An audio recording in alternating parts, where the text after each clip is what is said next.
All right, we're talking Xfinity here for Martinsville. Well, most of the takeaways from the first Martinsville race is that there's just not a lot of takeaways you can look at, in my opinion, okay? Because everything following the caution with 89 to go in this race was just a joke, okay? So we have a we we have a caution with 85 to go, 79 to go, 72 to go, 30 to go, 22 to go, 14 to go, like 7 to go, 8 to go with when Joe Graf gets spun. Then we have that big ass red flag, and then we have a green white checker number 2, and then everything just falls apart in this race. Even before that, we were having a lot of cautions here. Okay, the first one was a bit of a farce, with Pull blowing a motor on lap 1 and just throwing stuff all over the track. It took him 14 laps to clean it up after that. We have a caution lap 21 in the stage. Actually, let's go over every caution. Okay, so we have 1, 2, then we have stage 1 end. And then we have caution lap 14 into stage 2. We have another caution with Graf dumping Parsons. We have another caution with 6 to go with Griffin being dumped by Alfredo. Like, there was just a ton of crashes in here. However, my main takeaway from this race is Gibbs, Gregson, and Allgaier have the best cars in this race. And I feel like it is going to be very similar this week. Okay? The thing I want to focus on here, and it's going to be a short one, is because I think this race is going to be decided on the value plays, on the scrubs, the guys that we're going to combine with Gibbs, Gregson, and Allgaier. Because in my opinion, I think we're going to need 2 of those 3 drivers in each line.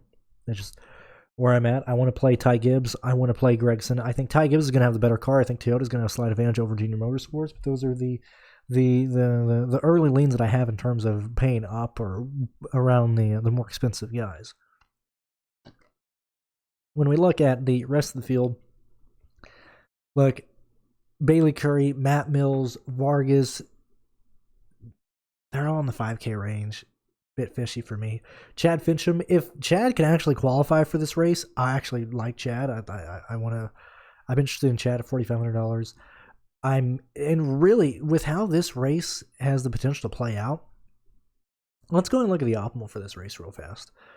I forgot to bring that up. So I'm going to expect that we're going to see some wild people make the optimal in this event here. So the optimal for this race in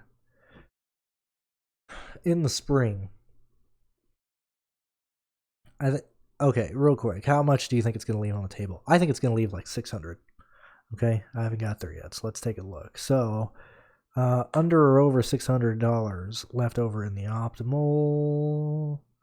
Drum roll, let's load. Hey, it's right at 600. 49,400 was the optimal in this race, and it was Ty Gibbs, who, right, here, I'll just show it to you.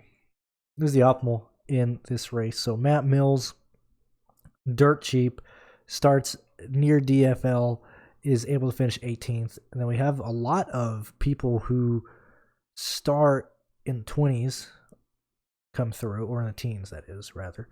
Mainly place differential past Ty Gibbs and Brandon Jones. And Jones actually shows up really late in this race and gets all these fast laps and laps late in the race. Check out the rest of the points here. Kind of similar to the Cup Series, to where we're going to probably have a pretty small field. I'll probably be very aggressive. I know we have just a ton of people get taken out and wrecked. I mean, look at all these guys here. Just a ton of DNFs, a ton of people losing points and stuff. Nally Decker, unbelievable, dude. Nally Decker has the entire field to wreck and still can't finish better than 35th. That is wild.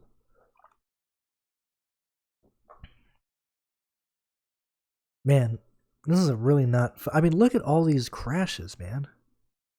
Look at all this. Look at all these notes. You just saw the Cup Series one. We had 400 laps in the Cup Series, and the notes went to like right here on lap. Look at all the things that happened. Good God almighty. I think we got a real chance to really see a similar fate here, because I think this race can get really stupid. So, man, dude, I don't know. This is not a real race that I'm kind of looking forward to. Okay, starting from the bottom, I don't mind playing Chad. Ronnie, I'm a bit worried about. DK Cram, or Dawson Cram, I'm a bit worried about. I like Mason Massey at $4,800. I think he's going to be a good play. Vargas, Matt Mills, Howie, Perkins, all similar in my eyes, whoever starts farther back. Joe Graff Jr. was an absolute weapon the last time around here, so, I mean, if you're the weapon, that means you're not getting spun until you do get spun. Him at $5,400, 54 is a pretty fair price. I like Josh Williams. I like Bailey Curry. I like J.J. Yaley.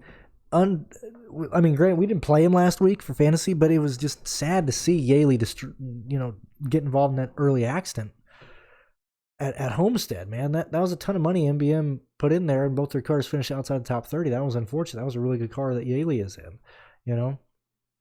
So if Yaley starts far enough back, I like it. Chris Wright at $6,000. I can't pay that for a man who's going to keep killing everybody. Raja Caruth, looking at a race to where Raja can actually do well in, looking at a race to where Raja isn't completely out of his element. I think this is a time and place where you would want to play Raja Caruth. He's going to have a good car in the Alpha Beta Prime racing machine. Okay, I don't see that equipment failing. I see Raja being extremely comfortable in this car, probably going to show decent speed in practice. I like Raja here, and I think Raja is probably going to be the best play in the 6K range, regardless of where he starts, due to the fact that this is what Raja is the most comfortable in. Okay, it's not as there's not as big of a limit for passing as there is in the Cup Series, and so everybody farther up, like Weatherman at $6,900, if he can give us place differential, I'm very interested in Weatherman here. If he starts 13th, it's going to be more and more difficult for him to get there. But if Weatherman starts like 19th, 17th, I'm very much up for playing Kyle Weatherman. Parsons, I think he's going to struggle. I mean, he's in the Alpha Beta Prime race machine. I would much rather play Raja for a much cheaper. Actually, Parsons is not in that. What am I talking about? Parsons is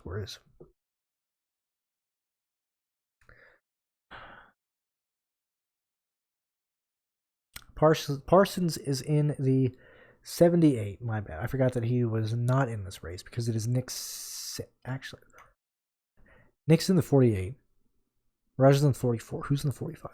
Oh, it's Howie. Oh, I thought one of those guys were in there. So Parsons priced as if he was in a better car. Can't do it.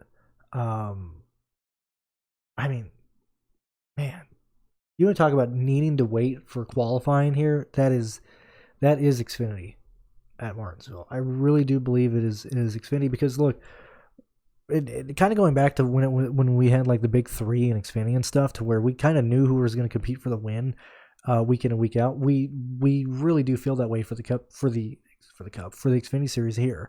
I'm going to stand on the fact that Ty Gibbs, Gregson, and Allgaier had the best cars in the spring. I think they're going to have the best cars in this race. The fact that AJ is 10-9 is kind of stupid in my opinion. The fact that Josh Berry is 10-6 is kind of stupid in my opinion. I really like the idea of playing Ty Gibbs and Justin Allgaier, or Noah Gragson and Justin Allgaier, and I think I'm going to get to, at least right now, as I said, I think Toyota's going to be a bit better than Junior Motorsports. I like the idea of going Ty Gibbs and Justin Allgaier. We're getting some salary off of Gregson, who is $300 more, and we're getting a pretty big discount on Justin Allgaier, who I think is going to have a top 3 car in this race for just $10,400 when he is not the third most expensive driver. Okay, so the way that I'm looking at approaching this race pretty early and looking at it in an early sense is Ty Gibbs, Justin Allgaier, whoever we want in the 4K range, because I think there is going to be a 4K guy that comes through. Might not be the best value, but we need to go back and look that the race earlier in the year had a much bigger contest. Okay, we're only dealing with 5,800 people. I can't stress that enough. I don't think we need to just slam on or nail the entire optimal line. I think we just need to be pretty safe here. Okay, and so whether that be, rooting for Rex, whether that just having one guy who's going to actually, make it through the race, I think Mason Massey makes a really good play. I think Raja Caruth makes a really good play. Let's use Raja for this example. So Ty Gibbs, Justin Allgaier, Raja Caruth leaves you $7,400 on the table.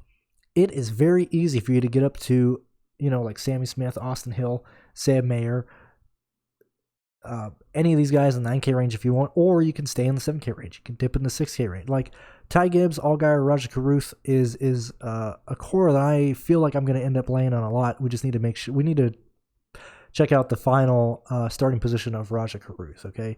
Hopefully, he can qualify outside the top 18. I would prefer that. I would prefer him at like a 22nd starting position versus like a 14th. But that's really it. I like Ty Gibbs. I like Justin Allgaier. And I like the fact that you can play Ty Gibbs, Allgaier, Gregson, and Raja Caruth and have $5,400 left over. So I will probably be over the field on trying to get Ty Gibbs, Allgaier, and Gregson in line. So those three guys I want to try and be over the field on. I think it's going to be difficult. I think we're going to see, at the worst case, these guys be at like 48% owned between these three. I don't think we're going to see a single one under 50% or drastically under. And if it is, well then, hey, good for me. I'll be way over the field on that case. But Ty Gibbs, Allgaier, Raja, Gregson, I love the start of that. I like how that is. And I think that's what I'm going to mainly use here. So tune in for the live show. Support me, support Pearce, support the work that we do, and join the live show on Saturday. We can talk about this post-qualifying. So thank you very much for being here, and I will see you guys in the live show on Saturday.